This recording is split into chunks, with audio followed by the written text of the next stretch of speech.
Hi guys, this is a very last minute recording. I'm Ginger if you're new, and we did a Bible study on Luke chapter 5 last time. We're going to do part of 6 this time. This is the feeding of the 5,000. So I've been waiting to the last minute to record it. It's going to be short and sweet, and let's jump right into it. So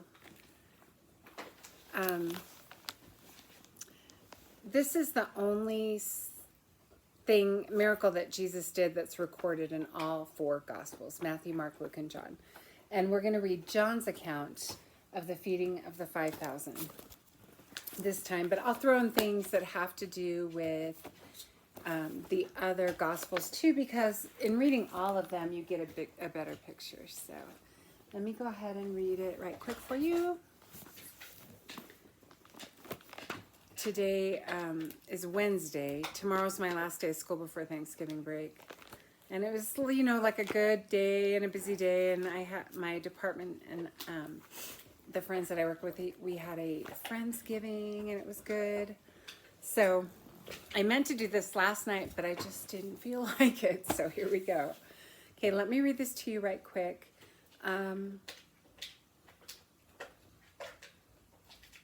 Okay, let's just jump in. Chapter 6, we're going to go through verse 14. Now, this is Passover time. It's near Passover time again. I mean, it had to be the second, third Passover of Jesus' ministry. So a lot of time can pass between these particular events. But anyway, after these things, Jesus went away to the other side of the Sea of Galilee, or Tiberias. If you ever do go to Israel, you can do this. There's a little seaside town up by Galilee called Tiberias. And you can cross the sea, across the lake, and you can get a picture of what this was like. A large crowd followed him because they saw the signs which he was performing on those who were sick. So Jesus was doing a lot of miracles, healing the sick, and people were following him. In context, and you would have to read the other Gospels to get this full context, but Jesus had sent his disciples out on a missions trip, 2 by 2, 2 at a time. And they weren't taking a lot with them. They were expected to be provided for where they went. And they had returned. And he's wanting to take them off alone to debrief or whatever, maybe regroup, kind of minister to them alone, but people are following them because of the healing miracles. Verse 3, then Jesus went up on the mountain, and there he sat with his disciples. Now the Passover, the feast of the Jews, was near. Therefore Jesus, lifting up his eyes and seeing that a large crowd was coming to him, said to Philip, where are we to buy bread so that these may eat? This he was saying to test him, for he himself knew what he was intending to do. Philip answered him, 200 denarii worth of bread is not sufficient for them, for everyone to receive a little. Now, 1 denarii would buy like 10 quarts of wheat. I think the amount of denarii Philip is saying it would be like a half year's wages for most people. And there were a lot of several thousand people there. So, I'm going to stop every little bit and talk. The area that they were at, and we know from the other Gospels, was Bethsaida. And here's the map of Israel. Your Sea of Galilee is up here. And if you look at the top right there, that green dot, Bethsaida. So they were in that area. Now, this is a Gentile area, non-Jewish. But it is the area that Philip is from. And so Jesus is questioning Philip, knowing he's from the area. Like,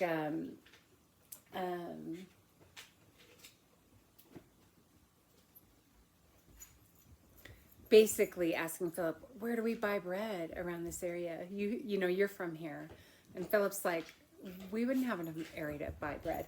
Now, this is like, I think I wrote it down. It would be quite a hike by foot. Let's see, where did I write it down at? Anyway, they would have to walk quite a ways to get there.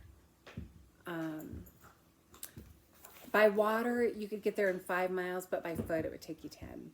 So I don't know how they got there, but they went up there to be alone in a more, maybe a little bit more secluded area, but in the area that Philip was from. That's why Jesus asks Philip, but it's saying here, he's just asking Philip to test him because Jesus knew already what he was going to do. Okay. One of his disciples, Andrew, Simon Peter's brother, said to him, "There is a lad here who has 5 barley loaves and 2 fish, but what are these for so many people?" Jesus said, "Have the people sit down." Now there was as much grass in the place, so the men sat down in number about 5,000. Now we know from the other gospel accounts that there were 5,000 men. I think Matthew mentions specifically men. There would have been more women and children. There could have been 15,000 people there, bigger than the population of Alamosa, if you're from Alamosa. So, but they were counting the men. And in the other gospel accounts, we learn that Jesus had a way of counting them in an easier way. You put them in groups of 50 or so. And I don't know if it was 50 men and their families, and their loved ones, or if wives and children, if they brought wives and children or whatever. So I don't know if they were putting 50 men in a group, but it makes sense that they would do that.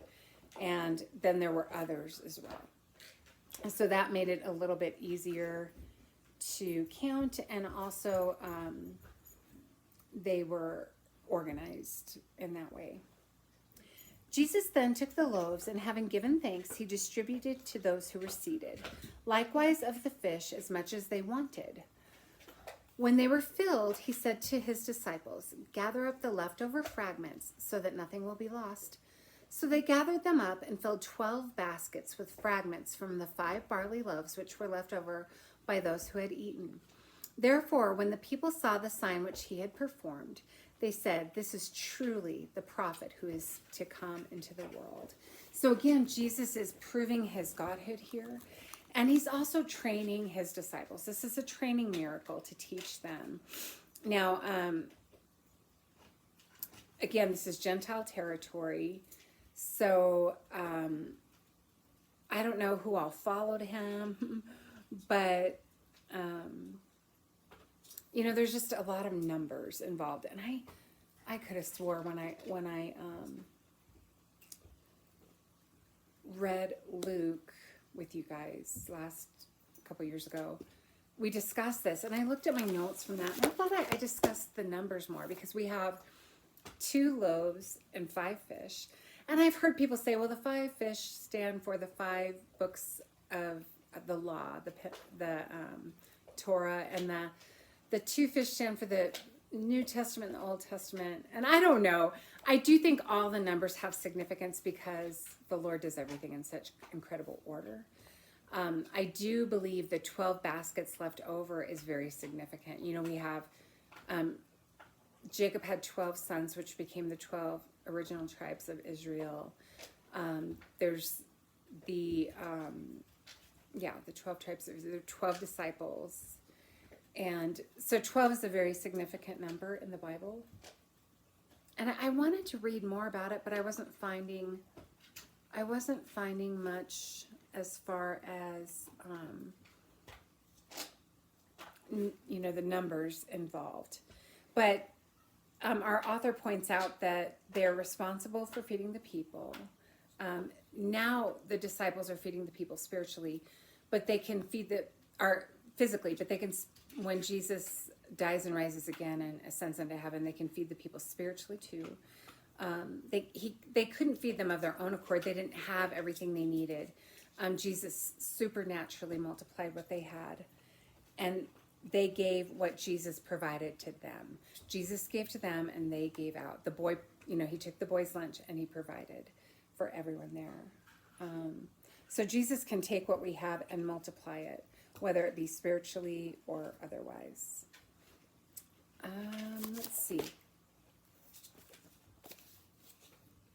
Let me read from this book again. And this is page 262.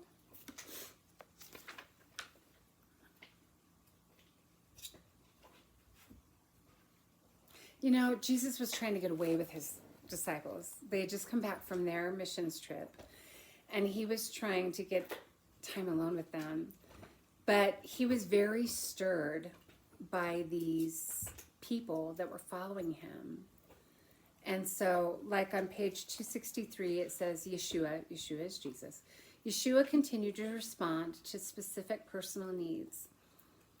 He came forth and saw a great multitude, and he had compassion on them because they were sheep, not having a shepherd. Mark 6:34. The question the multitude still contended with was, should we follow the old shepherds or the new one? You know, the old shepherds would have been like the Pharisees. Their indecision made them sheep without a shepherd. Yeshua had compassion on them and continued his ministry of healing and teaching, that's mentioned in Matthew and Mark, due to the personal needs of the multitude. He had compassion on them, and I think I read or heard somewhere that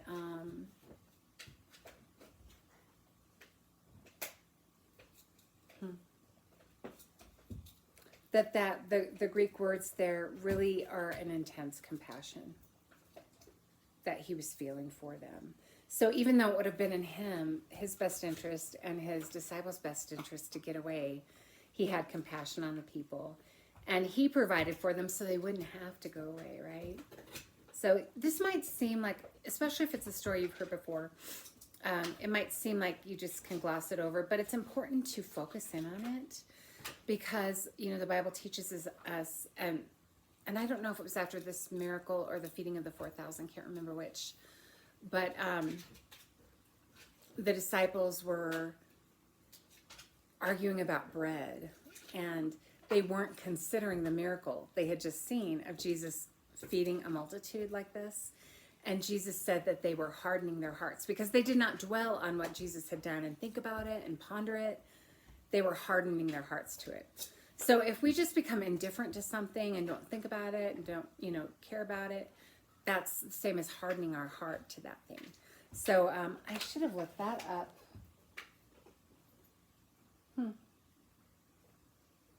I should have looked that up, but I didn't. So anyway, I just now thought of it. But anyway, maybe I'll look it up later. That's a very short lesson, but I think that you should, again, just ponder on this and this miracle and what Jesus did.